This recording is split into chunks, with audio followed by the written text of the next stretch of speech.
Next, we're going to spend a few minutes to understand a bit more about your brain to help you maximize your time management success. We're going to draw on psychology and neuroscience to better understand the characteristics of the human brain that impact effective time management to empower you to make better daily decisions. And don't worry, we'll keep it light.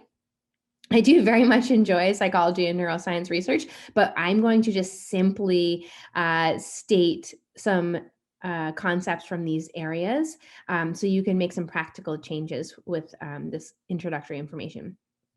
So, first is to understand a bit more about your brain and its limits. So, very simply stated, the way I like to explain it is your brain has what I call a front burner and a back burner of your brain, if you picture it that way. And the front burner of your brain is responsible for things like willpower and decision making, right? And that part of your brain, you can burn it out, right? It tends to have a limit to it. So, for example, if you've ever experienced something called decision fatigue, right? Did you ever have a really intense day of studying and working your way through legal analysis? And at the end of the day, someone asks you what you want for dinner, and you literally cannot even make that simple decision, right? That front burner of your brain that's responsible for things like decision making is so exhausted by all your efforts that day that it doesn't have much gas left in its tank to work with. The back burner of your brain, on the other hand, is where things happen automatically.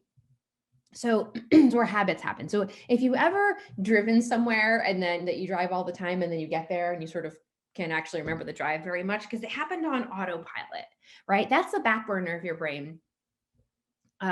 It's a back burner of your brain in action, right? So things that happen on the back burner of your brain that you do without thinking about it, the way you drive or tying your shoelaces, or right, things that just happen automatically. Your brain, it loves efficiency, so it likes having things on the back burner and letting them happen automatically to conserve energy. So why does this matter for time management? Well, if you are constantly relying on willpower and discipline and fuel and focus and right, just really putting a lot of intensity into just getting yourself to move tasks forward and get through the day and um, well, that's not a good allocation of resources, right? A good time management strategy makes it easy for you to know what to do when it fits you and how you work best, and it frees up that focus and energy of the front burner of your brain for important things like understanding new legal concepts and studying and performing legal analysis, right? In other words, you're not using the capacity of that front burner of your brain just to willpower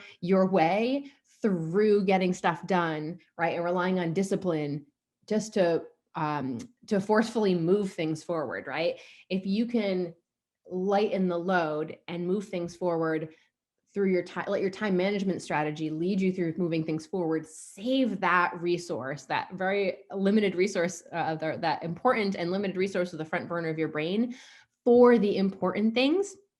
You will lose a lot less time by being slowed down and distracted and tempted to procrastinate. So use that resource wisely. Another issue I want you to consider is sleep.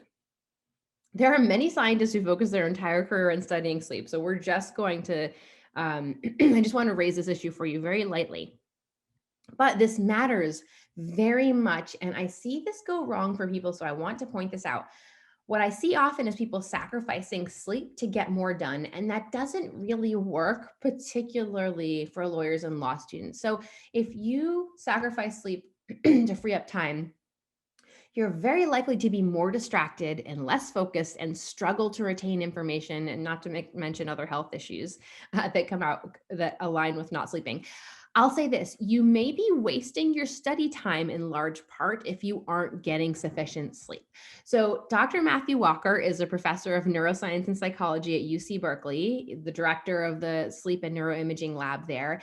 And he has a book called Why We Sleep. In that book, he shares shocking information about the connection between sleep and the ability to remember information and student success. And he explains the science behind those connections. So you can trust that sleep matters, or you can go listen to research like that. You can just listen to that part of that book, Why We Sleep, and be amazed at how important sleep is to your success. If you take nothing else away from this, Sacrificing sleep to free up time likely will not be effective because it is during sleep that we process information and put it into the long-term storage in our brain. So if you spend a lot of time studying but then don't sleep, you may not be very effective in retaining that information, and that may be a wasted time. And your skipping sleep may not have been a wise investment of time.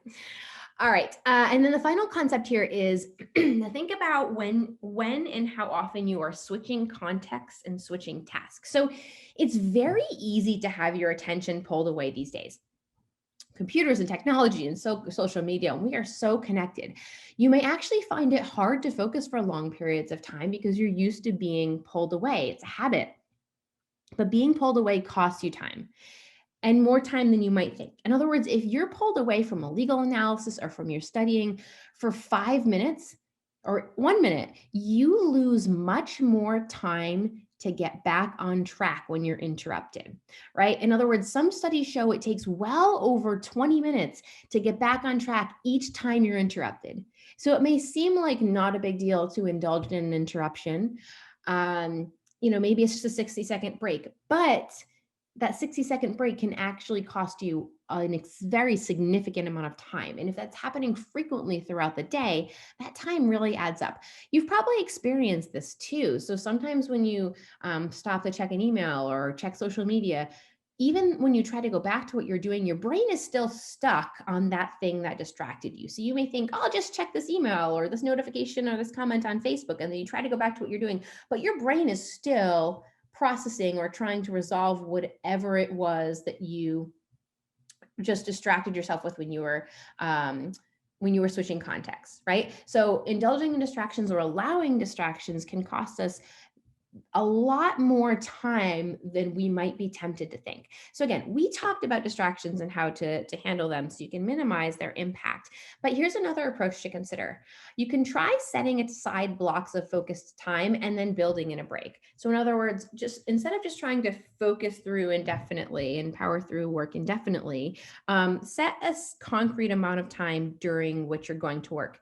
Maybe it's a 45-minute run, maybe it's a 60-minute run of getting work done, and then know at the end of that you're going to stop. You can set a timer, right? Some people use what's called the Pomodoro Method, right? And it's this theory of working for a certain amount of time followed by a concrete break and back and forth, right? So often you're less likely to be distracted during the focus working time because you know it's for a limited and not an indefinite period of time, and you know there's a break. And then that break can refresh you and keep you efficiently moving forward. So you can find intervals that work for you. You maybe want to work for 45 minutes, then take a 5-minute break, or an hour and then take a 15-minute break, right? So pay attention when you work and you're doing intense focused work. You will notice a point where you're not as focused suddenly, right? When you're more likely to be distracted, when you're starting to feel fatigued, right? So what is the interval for you right now that feels comfortable?